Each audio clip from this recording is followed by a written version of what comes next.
muchas ocasiones, Manuel, hemos hablado de los encuentros cercanos con la muerte, de las ECM, en este programa. Nos interesan muchísimo esas experiencias. Y ahora, una universidad española por primera vez presenta una tesis doctoral que trata de resolver estas extrañas experiencias y visiones. Sí, yo creo que es la primera vez que en una universidad española, concretamente la Universidad de Murcia, se defiende una tesis doctoral sobre las experiencias cercanas a la muerte.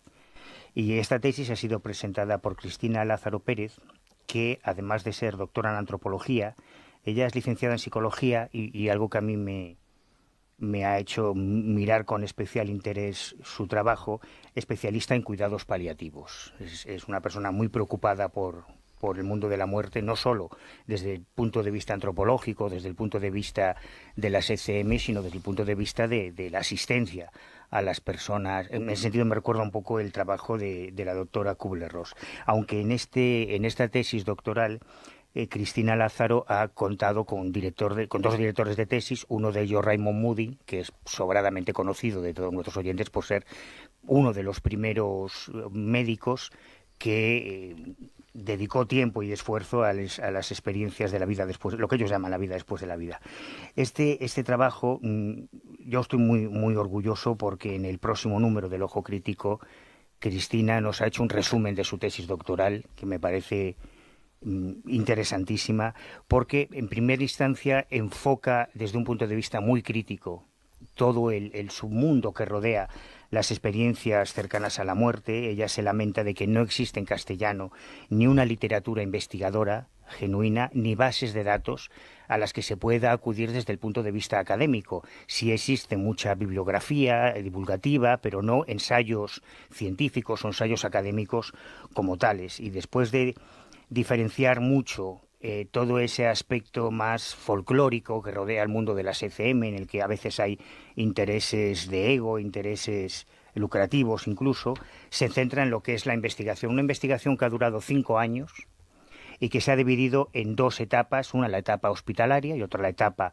no hospitalaria, con el interés no solo por ofrecer un conocimiento más empírico, más objetivo acerca de las ACM, sino también para conocer los procesos cognitivos y emocionales hacia la muerte que pueden incidir en los profesionales que tratan día a día con las personas que están en tránsito hacia la muerte, ¿no? Por eso, en la etapa hospitalaria, que duró 3 años, desde 2013 a 2015, se centró en investigar a las personas que estaban en un estado comprometido para su supervivencia, con un diagnóstico terminal, en muchos casos inferior a los 6 meses de vida, se le daba, y fueron el foco principal de esa parte hospitalaria. Y en la parte no hospitalaria, además de las entrevistas personales a personas no ingresadas en un hospital y que habían pasado por esa ECM en un pasado anterior, creó un grupo de Facebook que se constituyó en febrero de 2012, que superó los 14.200 miembros,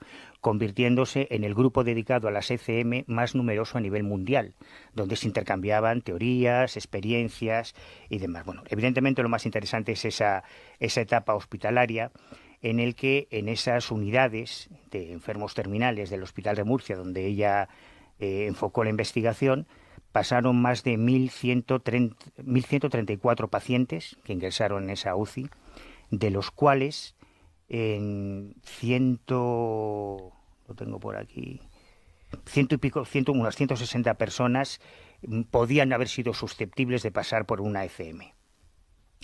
Y en cuanto a las entrevistas personales con las personas que aceptaban, porque se encontraba, dice muchas cosas interesantes en esta tesis. Más del 10%, lo hemos dicho en muchas ocasiones, pero ¿qué entendemos por una ECM? Cada una es distinta, pero hay unas pautas comunes, ¿no? Es que este es el problema, el problema de las ECM es que aunque tenemos perfilado una imagen arquetípica con un proceso que se supone que siempre es el mismo, no es verdad. Hay personas que pasan por esa sensación de ingravidez, de abandonar el cuerpo, y que no tienen la experiencia del túnel de luz. Hay personas que describen el túnel de luz, pero no describen el encuentro con familiares fallecidos. Hay personas que describen el encuentro con familiares fallecidos, pero no describen etapas de su vida que pasan como flashes. Sin embargo, la literatura nos ha ofrecido una imagen recreada del conjunto de todas las experiencias como si fuesen un episodio que se repite siempre, y no es así. De hecho, fíjate qué interesante, en 10 de las entrevistas que ella realiza, 6 eran mujeres y el resto hombres. En esas 10, 6 de las experiencias eran positivas. 2 están sin clarificar y 2 eran negativas. A mí me parece un porcentaje enorme, que ese sería un 10% de las experiencias encuestadas eran experiencias negativas o infernales, en las que además se traduce en una sensación de desasosiego, de angustia cuando regresan al estado de vigilia, y este es otro de los elementos, entre otras muchas cosas que ella toca en este trabajo y en esta tesis, esa sensación de desasosiego. Sobre todo en el caso de los niños, que es algo especialmente preocupante, es una de las cosas que a ella le lleva a concluir que es importante que los profesionales de la medicina, sobre todo quienes trabajan en las UCIs, estén familiarizados con este tipo de experiencias para poder ayudar a las personas que pasan por ellas a integrarlas en su vida natural y a no sufrir esa sensación agónica. Y dice otra cosa, hay muchas más cosas, ¿no? Pero otro de los puntos que a mí me parece muy interesante de sus reflexiones es que los avances en medicina hacen que ahora mucha más gente sobreviva a enfermedades, a afecciones que antes les llevaban a la muerte, ¿no? Lo que implica que estén aumentando los casos de ECM, que cada vez haya más testimonios. Y eso va a hacer que el número de experimentadores aumente y se hable más de ellas. Lo que ella plantea es que lo interesante es que sean profesionales acreditados los que puedan gestionar todo ese tipo de experiencias y no tanto pues otro tipo de personas que prefieren sacar un lucro o una relevancia personal. Ella confía, y yo también, en que esta primera tesis doctoral abra un poco el camino para que otros profesionales de la medicina o de la antropología o de la psicología dediquen tiempo y recursos a este tipo de investigaciones y bueno, veremos si realmente cunde el ejemplo. Es que a mí, por ejemplo, una cosa que me parece muy interesante de lo que has estado diciendo es la falta de esa información que esté sometida a una especie de protocolo, que esté normativizada en bases de datos, porque eso es fundamental. O sea, Claro. El problema es que se hace una descripción de las ECMs, como tú dices, en tono divulgativo. A veces se pone más el acento en cuestiones emocionales o que puedan impactar que realmente en los datos. Y que en muchos cuando casos tú quieres... no son realmente una experiencia cercana a la muerte. Claro, pero me refiero sobre todo a que el problema es que cuando tú quieres tratar de desentrañar qué hay detrás de la ECM, esa información no te suele valer, porque muchas veces es casi una especie de forma de literatura. Entonces, si realmente existiera una especie de protocolos donde tú puedas tomar registro, e incluso el médico lo tuviera un poco ahí para poder tomar nota de cómo ha vivido esa experiencia, eso luego se puede pasar a una base de datos, se pueden hacer estudios comparativos, que por ejemplo se supone que hay diferencias entre las ECM de adultos y de niños, en cosas muy significativas, pero a mí lo que más me interesa, y sí que he estado leyendo un poco sobre el tema, es transculturales. Las diferencias ECMs que tienen los musulmanes de lo que tiene, por ejemplo, la población de la India a lo que tiene la población occidental.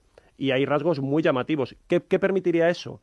Que podríamos quitar todo lo que es ese envoltorio cultural de la ECM y irnos al núcleo de la ECM. Y sabemos que hay unas cosas que varían en función de la cultura. Antes hablamos del lenguaje, son proyecciones de las personas en función del entorno en el que viven y de sus creencias, y nos quedaríamos con la esencia nada más. Si no trabajamos de esa manera, con esos protocolos, no llegamos muy lejos. Y luego hay otra cosa que es lo que tú también decías, lo de los cuidados paliativos, que últimamente cada vez estamos sometidos a ellos, sobre todo en fase terminal, cómo pueden influir también en la experiencia de la ECM.